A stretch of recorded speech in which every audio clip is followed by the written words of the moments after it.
Nadreen, आप देख रहे हैं क्राइम टाइम न्यूज। मैं हूं आपका दोस्त Khaitar Khan, bureau chief crime time news. हर तरह की खबर से जुड़े रहने के लिए हमारे चैनल को लाइक करें, सब्सक्राइब करें और देखते रहिए क्राइम टाइम न्यूज।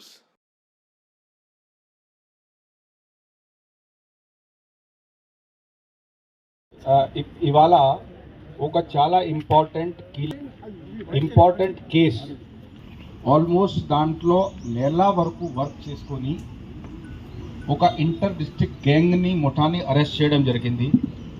వారు ట్రాన్స్ఫార్మర్ కాయిల్స్ దొంగతనం పరిధిలో కూడా చేయడం జరిగింది. ఈ చూడడానికి ఆలోచించండి, ఒక gang 83 cases money recovery, money 1 lakh and on cell phone and vehicles also. They purchase on this amount only. बहुत बढ़िया काम किए हैं. आपको आवाम की और फार्मर की जो हमारे हैं उनकी बहुत दुआएं मिलेंगी.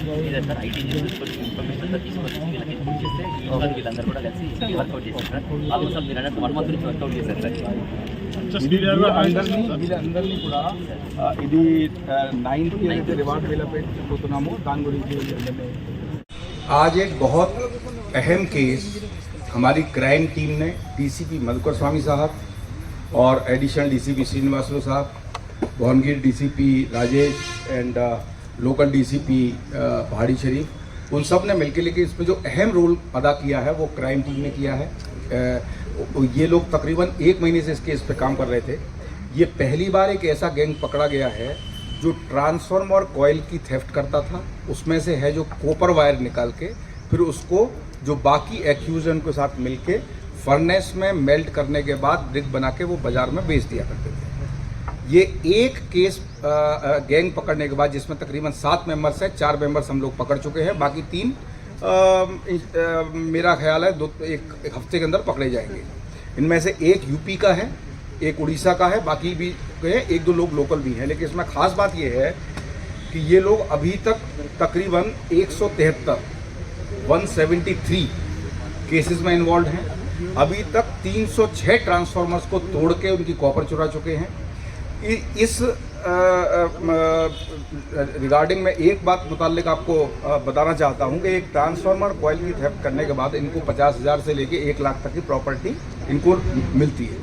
लेकिन इलेक्ट्रिसिटी डिपार्टमेंट का और पब्लिक का लाखों का नुकसान होता है.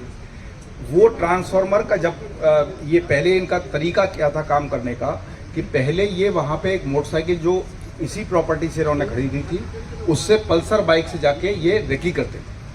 मतलब वहाँ पे ऑब्जर्वेशन करते थे कि कौन सा ऐसा ट्रांसफार्मर है और किस टाइम पे लोगों का आना जाना वहाँ पे कम रहता है. वो करने के बाद में 6 ट्रांसफार्मर इसी तरीके से बर्बाद किए. अब आप सोचिए कि 300 ट्रांसफार्मर कभी फसल के टाइम पे, क्रॉपिंग के टाइम पे, जब उस वक्त फसल बोने का समय है, तो उससे आवाम को कितना नुकसान, खासतौर से हमारे फार्मर्स को कितना नुकसान हुआ होगा. इसीलिए इस बात को मद्देनज़र रखते हुए हमारी क्राइम टीम ने उस पर कायम करना शुरू किया. और ये एक गैंग पकड़ने के बाद में 83 केसेस यानी 83 केसेस अभी तक ऐसे हैं जो अभी तक डिटेक्ट ही नहीं हुए. और ये तकरीबन 4-5 जिले ऑब्लिक कमिश्नरेट से ताल्लुक़ रखते हुए केसेस हैं. इसमें राचाकुंटा के 60 केसेस हैं. साइबराबाद एरिया के जो अभी तक नज़र में आए हैं वो 7 केसेस हैं, 7 केसेस. विकाराबाद ज़िले में ये लोग 68 केसेस 68 केसेस में हैं. संगारेड्डी में 20 केसेस में हैं. सिद्दीपेट 8 और नालगोंडा 10.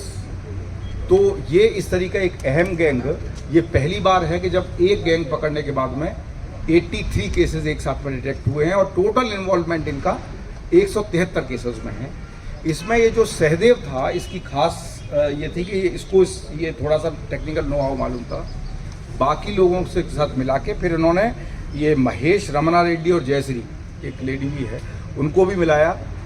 तो इन लोगों का काम ये था कि ये ऑफेंस कमिट करने के बाद में जो भी कॉपर वायर और कॉइल मिलती थी, जो आप देख रहे हैं वहाँ पे, उसको ले जाके ये इन लोगों को देते थे. वो अपने फर्नेस में उसको गला के उसके ब्लॉक्स बना के मार्केट में बेच दिया करते थे.